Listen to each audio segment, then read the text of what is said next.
Welcome to our YouTube channel, The Orion. Today we will read book, My Inventions, The Autobiography of Nikola Tesla by Nikola Tesla. Chapter 3, My Later Endeavors, the Discovery of the Rotating Magnetic Field. At the age of 10 I entered the real gymnasium, which was a new and fairly well-equipped institution. In the Department of Physics were various models of classical scientific apparatus, electrical and mechanical. The demonstrations and experiments performed from time to time by the instructors fascinated me, and were undoubtedly a powerful incentive to invention. I was also passionately fond of mathematical studies, and often won the professor's praise for rapid calculation. This was due to my acquired facility of visualizing the figures and performing the operations, not in the usual intuitive manner, but as in actual life. Up to a certain degree of complexity, it was absolutely the same to me whether I wrote the symbols on the board or conjured them before my mental vision. But freehand drawing, to which many hours of the course were devoted, was an annoyance I could not endure. This was rather remarkable, as most of the members of the family excelled in it. Perhaps my aversion was simply due to the predilection I found in undisturbed thought. Had it not been for a few exceptionally stupid boys, who could not do anything at all, my record would have been the worst. It was a serious handicap, as under the then existing educational regime, drawing being obligatory, this deficiency threatened to spoil my whole career, and my father had considerable trouble in railroading me from one class to another. In the second year at that institution I became obsessed with the idea of producing continuous motion through steady air pressure. The pump incident, of which I have told, had set afire my youthful imagination, and impressed me with the boundless abilities of a vacuum. I grew frantic in my desire to harness this inexhaustible energy, but for a long time I was groping in the dark. Finally, however, my endeavors crystallized in an invention which was to enable me to achieve what no other mortal ever attempted. Imagine a cylinder freely rotatable on two bearings, and partly surrounded by a rectangular trough which fits it perfectly. The open side of the trough is closed by a partition so that the cylindrical segment within the enclosure divides the latter into two compartments entirely separated from each other by airtight sliding joints.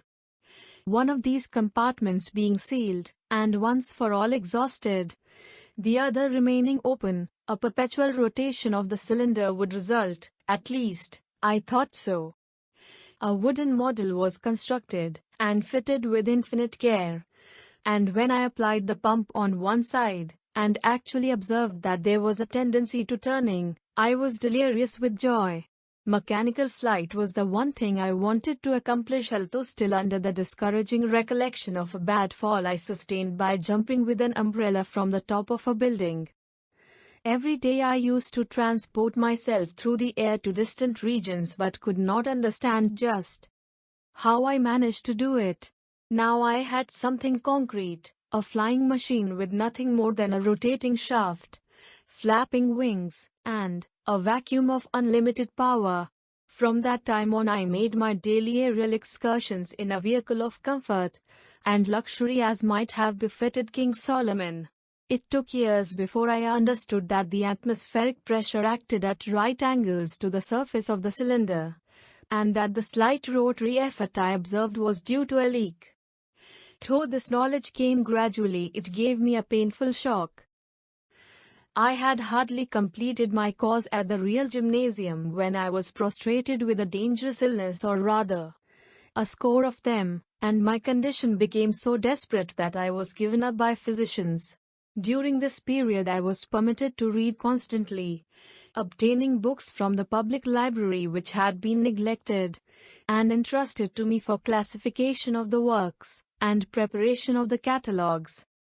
One day I was handed a few volumes of new literature unlike anything I had ever read before, and so captivating as to make me utterly forget my hopeless state. They were the earlier works of Mark Twain, and to them might have been due the miraculous recovery which followed. 25 years later, when I met Mr. Clemens, and we formed a friendship between us, I told him of the experience, and was amazed to see that great man of laughter burst into tears. My studies were continued at the Higher Real Gymnasium in Karlstad, Croatia, where one of my aunts resided. She was a distinguished lady, the wife of a colonel who was an old war horse, having participated in many battles. I never can forget the 3 years I passed at their home. No fortress in time of war was under a more rigid discipline. I was fed like a canary bird. All the meals were of the highest quality, and deliciously prepared but short in quantity by 1,000%. The slices of ham cut by my aunt were like tissue paper.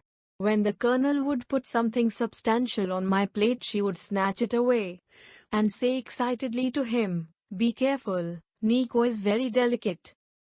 I had a voracious appetite, and suffered like Tantalus. But I lived in an atmosphere of refinement, and artistic taste quite unusual for those times and conditions. The land was low and marshy, and malaria fever never left me while there, despite of the enormous amounts of quinine I consumed. Occasionally the river would rise and drive an army of rats into the buildings, devouring everything, even to the bundles of the fierce paprika. These pests were to me a welcome diversion. I thinned their ranks by all sorts of means, which won me the unenviable distinction of rat catcher in the community. At last, however, my course was completed, the misery ended, and I obtained the certificate of maturity which brought me to the crossroads. During all those years my parents never wavered in their resolve to make me embrace the clergy, the mere thought of which filled me with dread. I had become intensely interested in electricity. Under the stimulating influence of my professor of physics, who was an ingenious man, and often demonstrated the principles by apparatus of his own invention. Among these I recall a device in the shape of a freely rotatable bulb, with tinfoil coatings, which was made to spin rapidly when connected to a static machine. It is impossible for me to convey an adequate idea of the intensity of feeling I experienced in witnessing his exhibitions of these mysterious phenomena. Every impression produced 1,000 echoes in my mind. I wanted to know more of this wonderful force. I longed for experiment and investigation, and resigned myself to the inevitable with aching heart. Just as I was making ready for the long journey home, I received word that my father wished me to go on a shooting expedition. It was a strange request, as he had been always strenuously opposed to this kind of sport. But a few days later I learned that the cholera was raging in that district, and, taking advantage of an opportunity, I returned to Gospich in disregard of my parents' wishes. It is incredible how absolutely ignorant people were as to the causes of this scourge, which visited the country in intervals of from 15 to 20 years. They thought that the deadly agents were transmitted through the air, and filled it with pungent odors and smoke. In the meantime they drank the infected water, and died in heaps. I contracted the awful disease on the very day of my arrival, and although surviving the crisis, I was confined to bed for 9 months with scarcely any ability to move.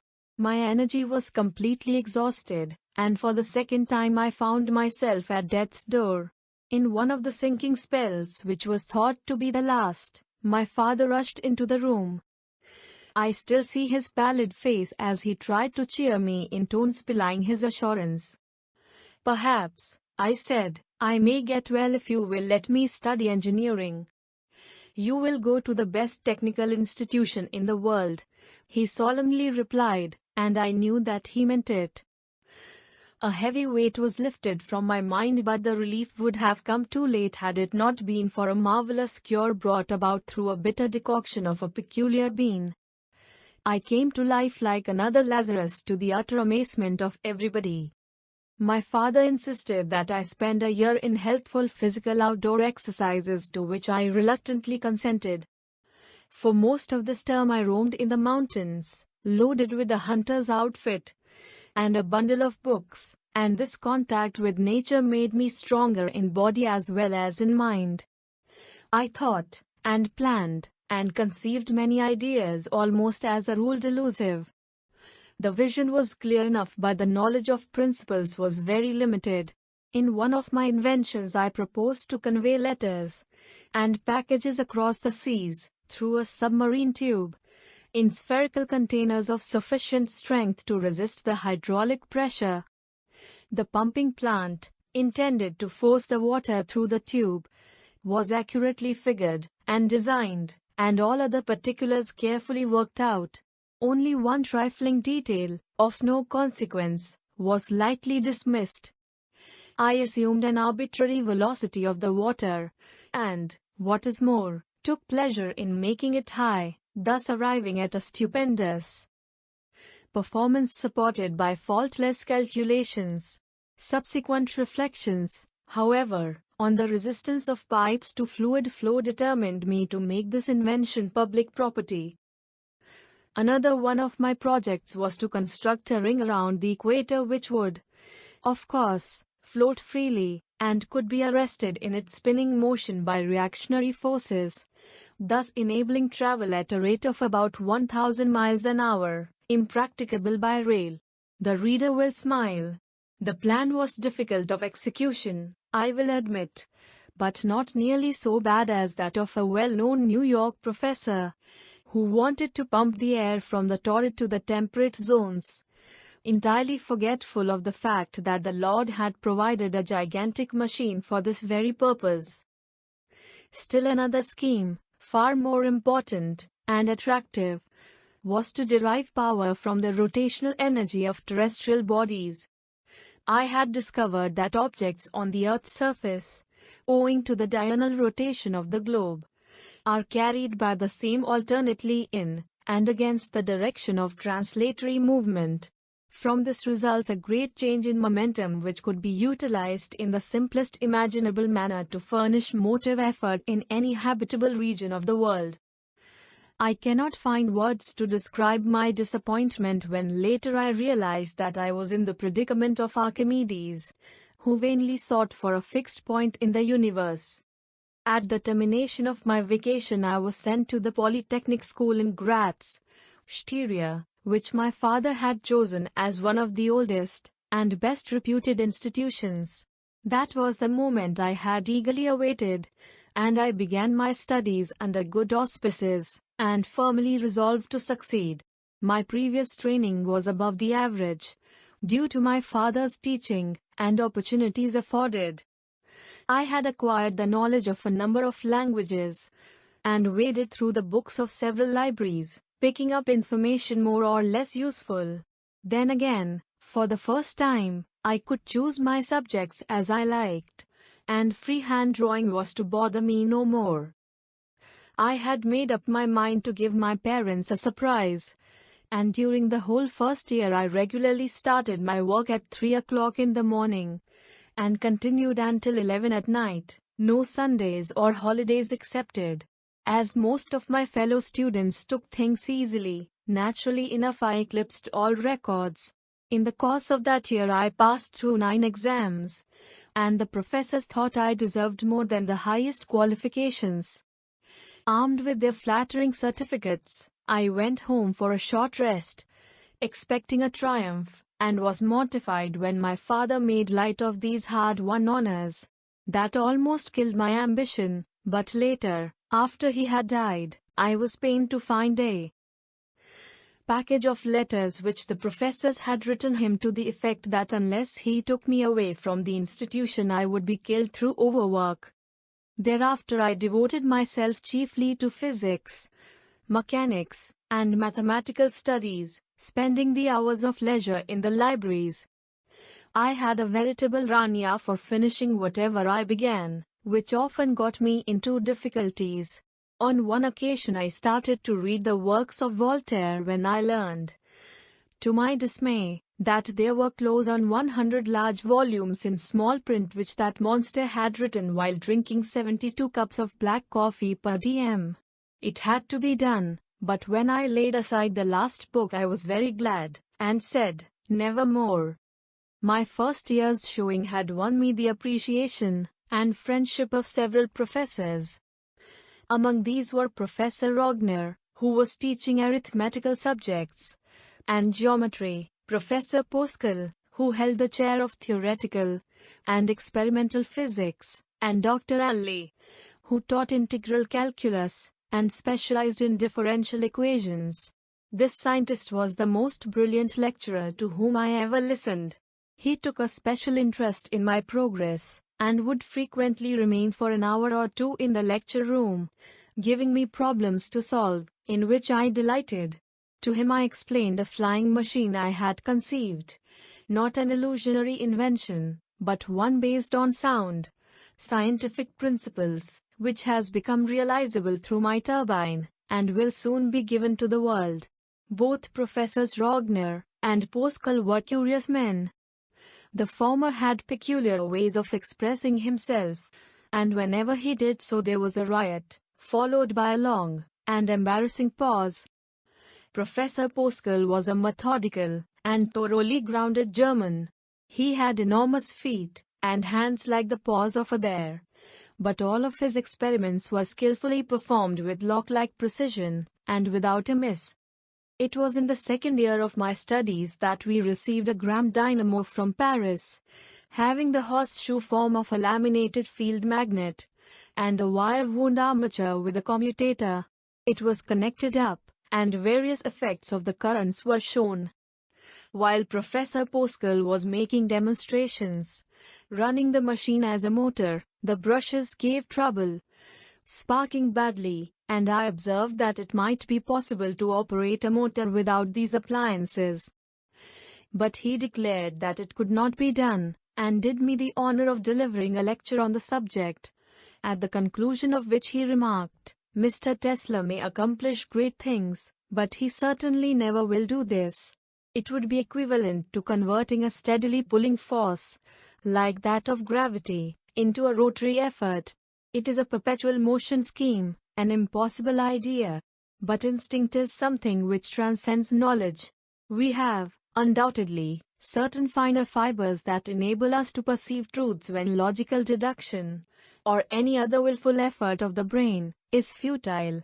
For a time I wavered, impressed by the professor's authority, but soon became convinced I was right, and undertook the task with all the fire and boundless confidence of youth. I started by first picturing in my mind a direct current machine, running it, and following the changing flow of the currents in the armature. Then I would imagine an alternator, and investigate the processes taking place in a similar manner. Next I would visualize systems comprising motors and generators, and operate them in various ways. The images I saw were to me perfectly real and tangible. All my remaining term in Graz was passed in intense but fruitless efforts of this kind, and I almost came to the conclusion that the problem was insolvable. In 1880 I went to Prague, Bohemia, carrying out my father's wish to complete my education at the university there. It was in that city that I made a decided advance, which consisted in detaching the commutator from the machine, and studying the phenomena in this new aspect, but still without result. In the year following there was a sudden change in my views of life. I realized that my parents had been making too great sacrifices on my account, and resolved to relieve them of the burden. The wave of the American telephone had just reached the European continent, and the system was to be installed in Budapest, Hungary. It appeared an ideal opportunity, all the more as a friend of our family was at the head of the enterprise. It was here that I suffered the complete breakdown of the nerves to which I have referred. What I experienced during the period of that illness surpasses all belief. My sight and hearing were always extraordinary.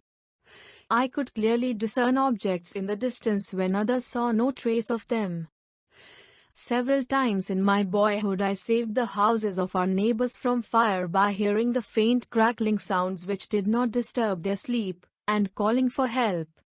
In 1899, when I was past 40, and carrying on my experiments in Colorado, I could hear very distinctly thunderclaps at a distance of 550 miles.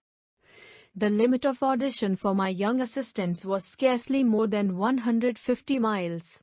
My ear was thus over 13 times more sensitive. Yet at that time I was, so to speak, stone deaf in comparison with the acuteness of my hearing while under the nervous strain.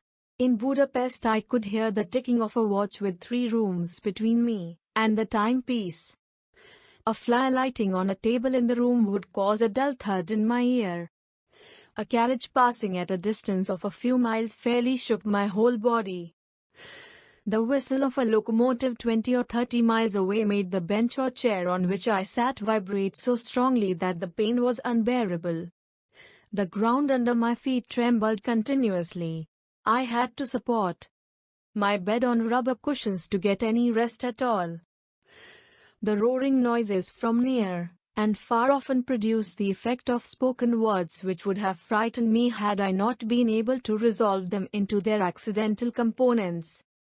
The sun's rays, when periodically intercepted, would cause blows of such force on my brain that they would stun me.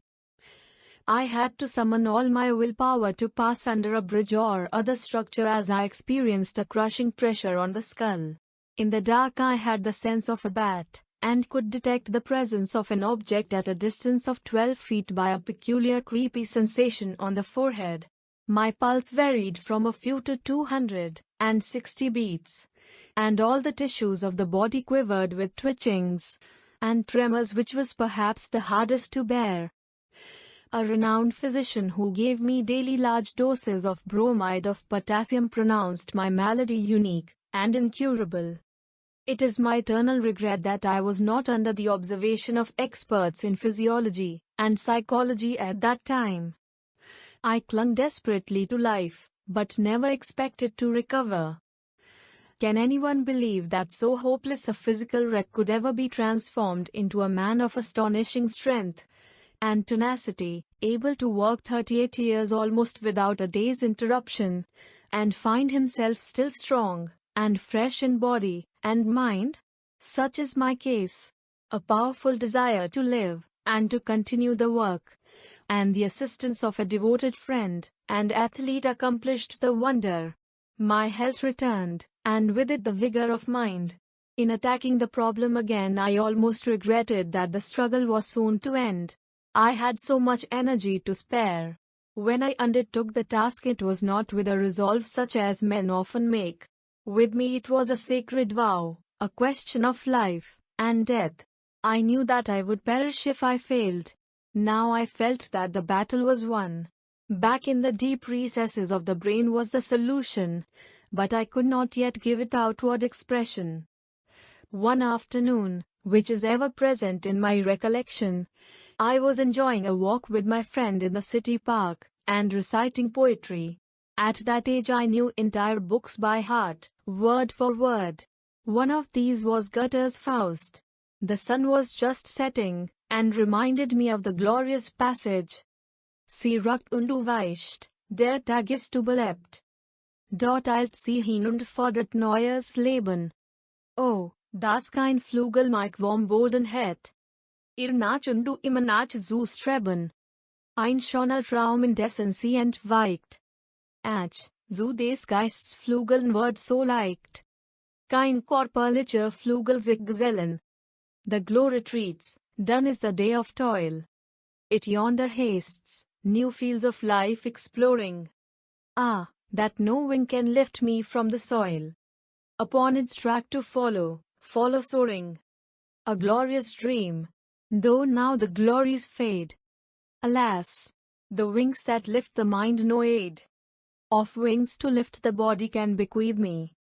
As I uttered these inspiring words, the idea came like a flash of lightning, and in an instant the truth was revealed. I drew with a stick on the sand the diagrams shown 6 years later in my address before the American Institute of Electrical Engineers, and my companion understood them perfectly. The images I saw were wonderfully sharp and clear, and had the solidity of metal and stone, so much so that I told him, "See my motor here, watch me reverse it." I cannot begin to describe my emotions. Pygmalion, seeing his statue come to life, could not have been more deeply moved. 1,000 secrets of nature which I might have stumbled upon accidentally I would have given for that one which I had wrested from her against all odds, and at the peril of my existence. Thank you. We'll continue to next chapter in our next video.